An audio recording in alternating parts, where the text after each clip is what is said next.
Welcome to Rock Your Block. I am your host, Tia Young. Our special guest today is an entrepreneur and a seasoned government professional. She is a native of Washington, D.C., and received her BA in Communication Studies from the University of Maryland. She is an operations leader, a communication strategist, and a political advisor.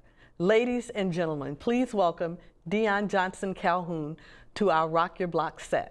Dionne, hello. Hello. How are you doing? How are you doing? I'm doing fine. Thank you so much. How was that traffic? It was not that bad. It wasn't that bad? Okay, good. I was a little surprised. Okay. Well, we're going to get right into our discussion today. But first, I want you to tell us a little bit about Dionne. Who is Dionne? Sure. So Dionne is a proud native Washingtonian, and I could not imagine myself being any other place other than D.C.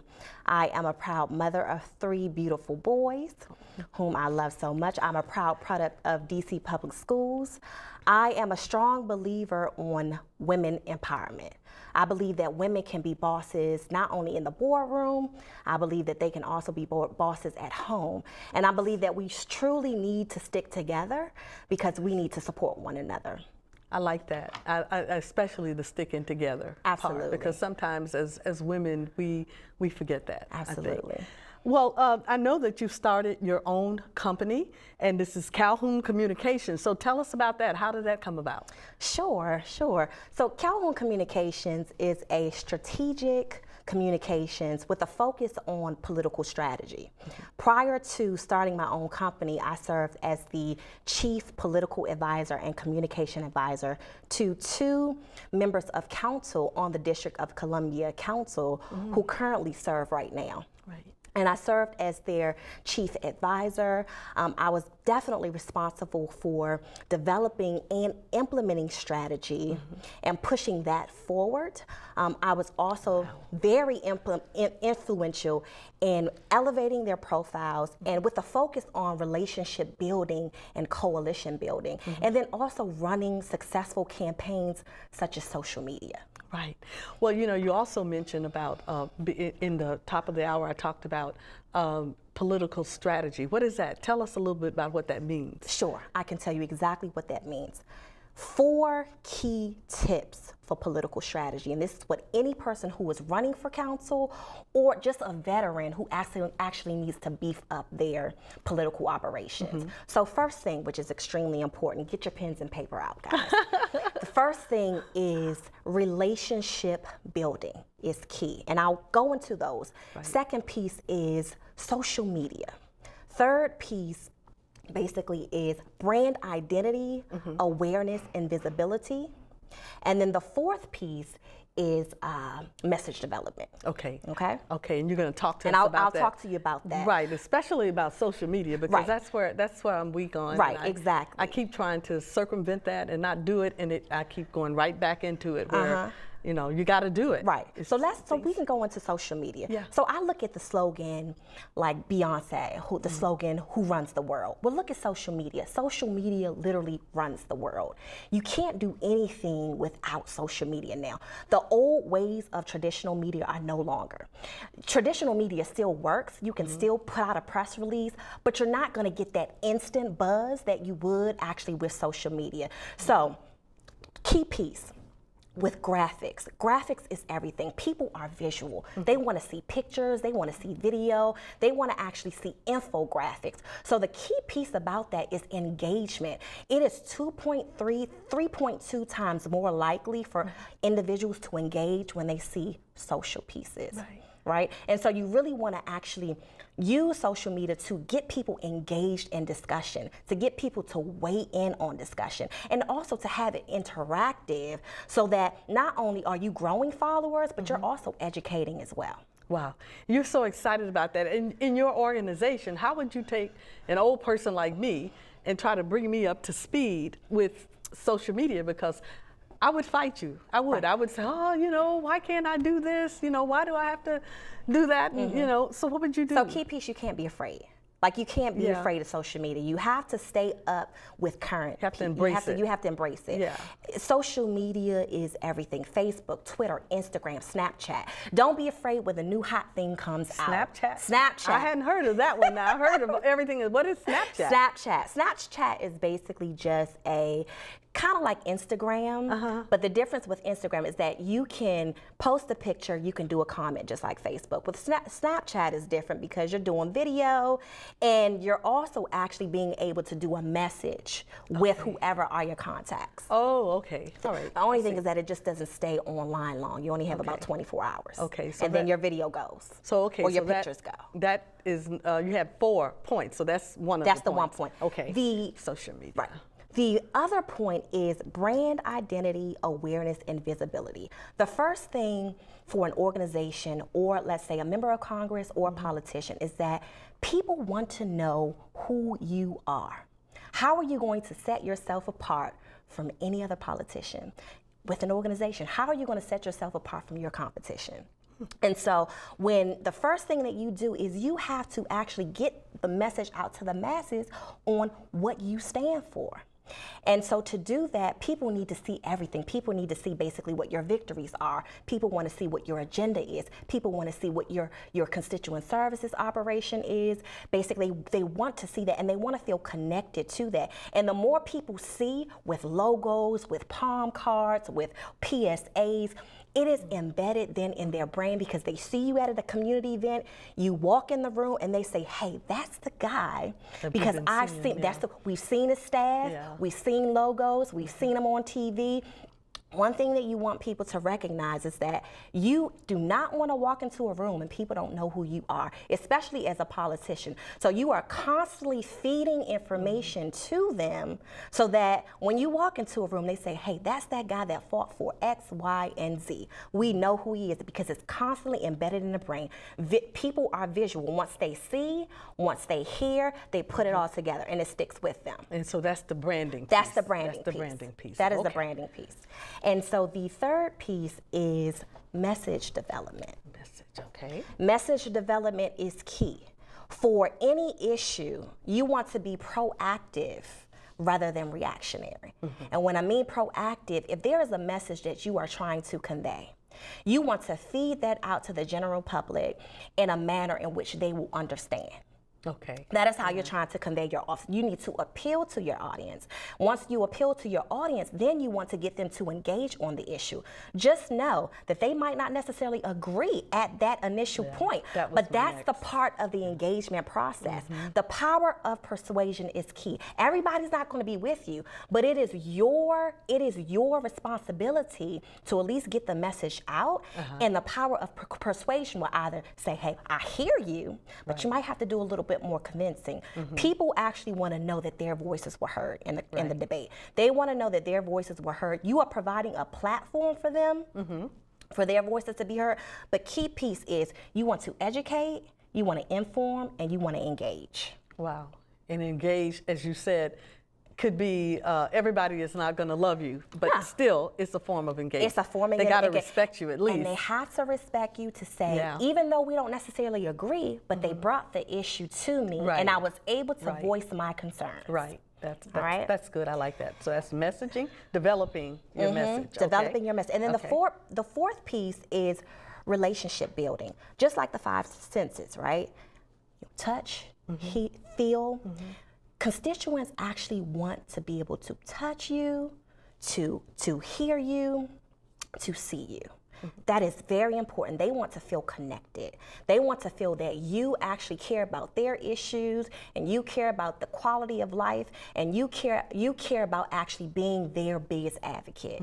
And so in order to do that, you actually have to be in the trenches. Right. Well, so does this come into play when you see politicians work in the crowd and then they'll go and pick up a baby and hug that baby or something? Is that connecting with That's connecting with it. That's called connecting basically with your constituency. Okay, that's very good. That's very interesting.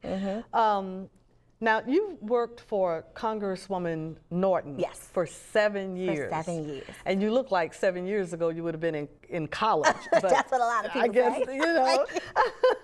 So how was that experience? I would say that was one of the best experiences of my life. Was that your first congressional? That was my first congressional. That was actually my first job. That was your first job that out was of college? My first job as a baby coming out of college. Wow. 23 years old. Wow. And when they say baptism by fire, I jumped right into the politics, the political arena at 23.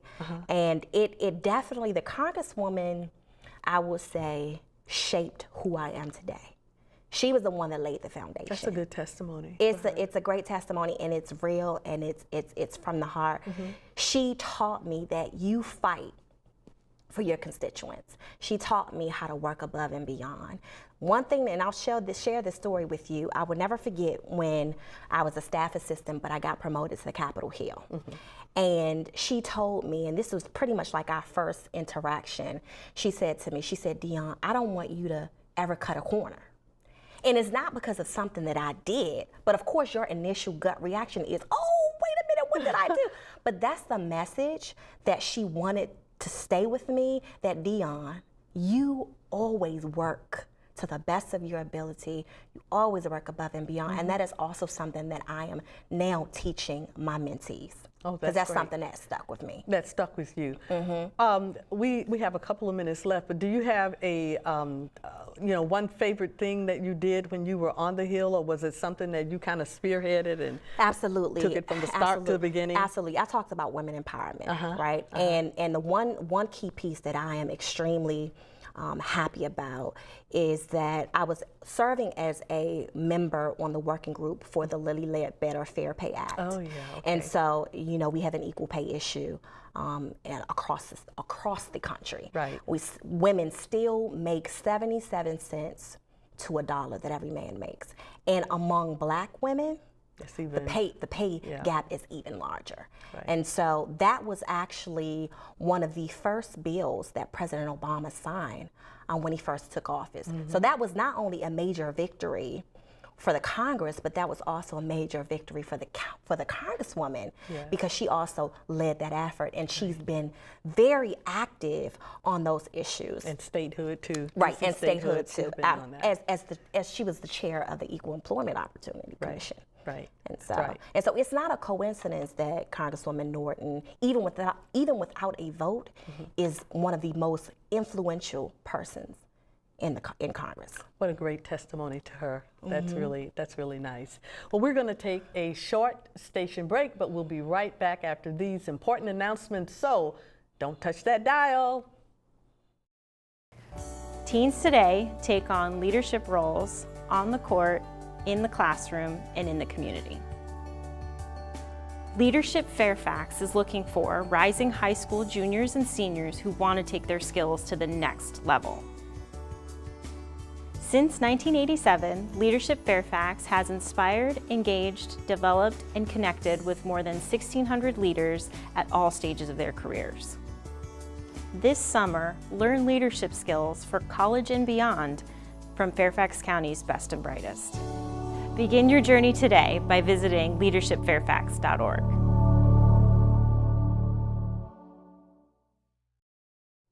Welcome back. You're watching Rock Your Block with our special guest, Dionne Johnson Calhoun.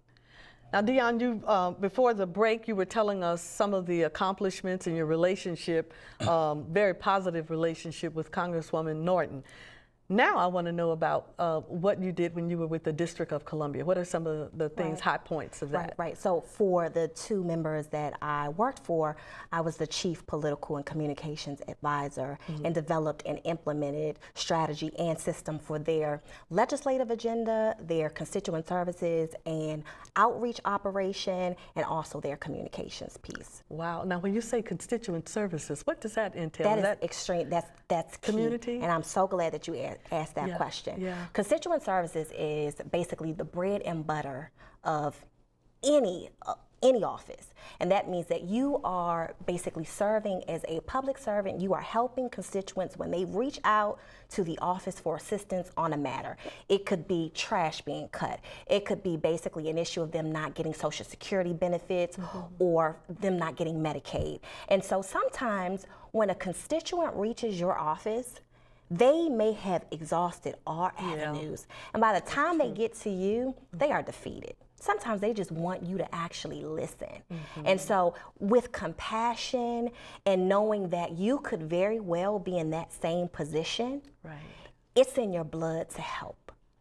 Service, actually being able to help somebody that's in a less fortunate position than you are. So with me and constituent services, I take that extremely important because we all have a responsibility, especially when you're in that line of work, to be able to help. And I bet you that helps out a lot when it comes election time. Absolutely. Folks, that's what people it does resonate on. Absolutely. And then going back to your question about one of your biggest accomplishments, I served for at-large member, Council Member David Grasso. And so you have to understand that was an extremely big deal because we served the whole entire district, right? And so there was no error, like with respect to responses, with respect to us actually going out in the trenches and engaging with folks. No complaints whatsoever. So they were very pleased with the amount of service that office provided. And it was a big deal, a very huge deal. So that's it. Now I have another question I want to ask you, and this is going into a different area. A lot of seniors who normally would stop working at 60 or between 60 and 65, they're not doing that. They're staying in the workplace. And then you've got the young millennials that are graduating out of college and they're coming into the workplace and heads are butting because you got two totally different dynamics there trying to work together. What would you tell young people that are getting out of college and they're going into political jobs and going into government jobs where there are tons of people that haven't retired yet? I mean, they're still holding the GS-15s and the SES jobs. So how would you say, what advice could you give? So, and I saw that also being a manager in the government and seeing a lot of young people come in. And this is what I would say to them. When you come in, you have to know that you're not giving a guide basically on how to succeed in the workplace. That is something you're coming in with work ethic. You want to know that coming in that you have to crawl before you walk, which means that there are people that are actually in places that are experienced. And so you have to come in with that humble attitude, knowing that you need a mentor. You need someone to guide you, to direct you, to teach you basically how to succeed at your job, because you're coming in really not knowing. And so I oftentimes tell mentees that pick your mentor. Don't wait.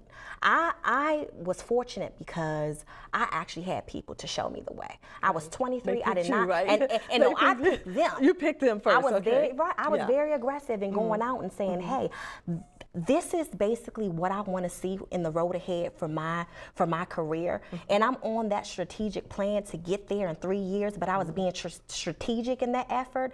And so our millennials need to know that you actually have to come up with that plan. You have to be an expert at the current job that you have in order to actually move forward for upward mobility. But if you're not an expert at that current job, then of course you're not going to reap the benefits for promotion, because you have to do well at the current job that you have, and you actually have to also be humble, and you have to come and you have to be a team player. You basically have to be punctual. You have to be able to work well with them. You have to take direction, and you also have to have great work ethic. Right. That's very good advice. Now, going back to Calhoun Communications, what kind of clients are you looking for? So in terms of clients, I am looking for your elected officials, right? Those that maybe a senior or a veteran official who hasn't quite gotten his name out there to the point where he wants it, who needs help basically with beefing up their overall outreach, who needs a strategic plan on visibility, who wants to actually run successful social media campaigns to grow followers, to actually get people more engaged. But they need someone who is forward thinking and who can come in moving and shaking. Right. So you're looking for up and coming future politicians. Right. So people that are already established and also up and coming. And it could be somebody that actually wants to run for ANC, but doesn't necessarily know how to get out there and actually get people to know them. Name recognition is key. Right. In DC. Right. People, they're automatically going to look at a ballot and they're going to vote for who they already know or a name that they've heard. Right. And so basically getting someone out there is key to actually being able to build what? Right. Is being able to build your followers. Your followers, right. And followers are supporters. Right, that's right, they do. Now you talked earlier about the empowerment of women. So will you take an active role through your organization? Absolutely. With trying to mentor maybe high Absolutely. school? Talk a little bit about that, because I know you've worked with high schools and with the women in schools. Absolutely, absolutely. So quality education, especially with the issues that I've dealt with on the council, and then also as a staffer for Congresswoman Eleanor Holmes Norton, education is key. One of the pieces that the council actually pushed, and this is my boss, he pushed that we want to make sure that we actually put kids on a pathway to success and that they have the best possible chance to succeed.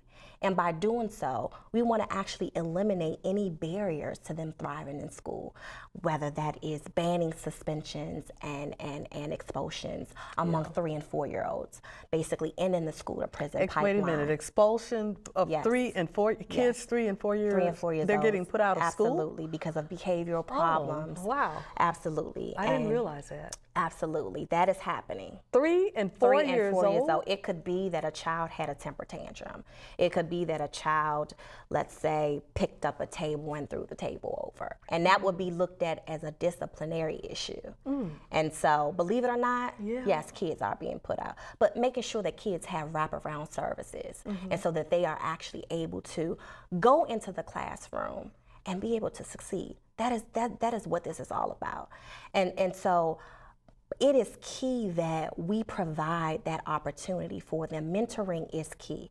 You will be surprised. There are a lot of young ladies who have come up to me and who have said, I never had a mentor. I've never had anyone to show me. I don't know where to start. So we have a responsibility as women to seek out these young ladies, because sometimes they may not come to you. Right. They may not come to you. They could be intimidated. They may be intimidated. Yeah. They may, very intimidated, especially because they figure, hey, you have it.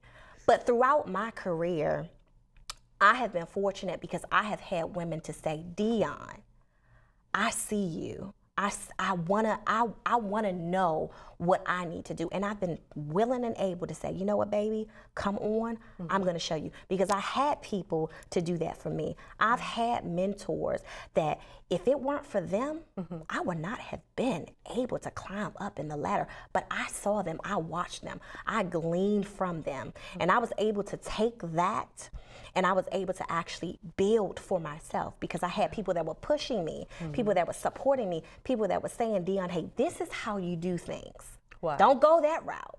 Yes. Go this route. And even now, 37 years old, I can still pick up the phone and call my mentors. Even at the top of my career as a chief of staff, believe it or not, I still need counsel. I still needed counsel. Yes. And I would call and they would still be there to guide me. So that is extremely important. I'm a member of Top Ladies of Distinction Incorporated. Oh, tell me about that. You have a minute, a minute and a half. Okay, and it's a humanitarian organization. And so the main programmatic thrust is mentoring teens. It's a Top Teens of America program. Starting at what, 13? It's starting at 13 to 18. 13 to 18, okay. And so our motto is serving youth and adults, right? And so we have 5 programmatic thrusts, and that is Top Teens of America, but then also enhancing the status of women. And so we are going out and we are having these young folks with us. We're teaching them how to be leaders. We're teaching them how to enhance themselves in a workplace. We're teaching them how to basically have work ethic, because they know that they need those skills to actually be able to compete in this world. Right. And when you talk about work ethic, is that a more or less attitude, coming in with the right attitude, or knowing how to do your job, do it the best that you can be? Work ethic is all of the above. Work ethic is the right attitude, right? Coming in basically being able to work well with others. Coming in basically with a pleasant attitude. Everybody wants to work with somebody that is pleasant. That's true. Right? Coming in being punctual. Coming in saying, hey, this is key. Team player. Team player. But then not only that, you never want to get to a point where you say, hey, that's not within my job description. Yeah. And I've heard people do that. People do that. Yeah. You do not, because it is basically for the betterment of the team. Where the team falls short, we all pick up. Where the team falls short, you basically have all the members in the team to make sure that the team doesn't basically fall down. Right. And so those are things that you want in terms of work ethic, and those are things that you want to teach young people. Right, right. Well, Dionne, I had another question that I wanted to ask you about your vision. We're just about out of time, but what is, if you had to say it in a couple of sentences, what was your vision for yourself? For myself, I want to be able to continue to help others. Okay. I'm being a disservice to myself if I'm not able to actually reach a young person and say, hey, this is basically what you need to do to be able to thrive and succeed in this world. And I'm gonna actually give you the steps to be able to do that. And so I am doing that now. I'm invested into people. I'm invested into young people. It is in my blood. It's in my DNA. and that is something that I've been called to do. Oh, that's wonderful. Dionne, thank you so much for coming. You've just been a pleasure to have you on the show today. And so I hope you're gonna be coming back real soon. I'll be coming back, We're gonna be talking about some hosting opportunities for you. Yes. And so, we'll definitely be in touch. Yes, thank you for so having much. me. Thank you so much. I want to thank you viewers who are tracking us in 40 states across America. We are so grateful, and we will continue to work hard to bring you great, empowering shows to encourage you, to inform you, and to educate you. Tune in next week to another great segment on Rock Your Block. Bye-bye.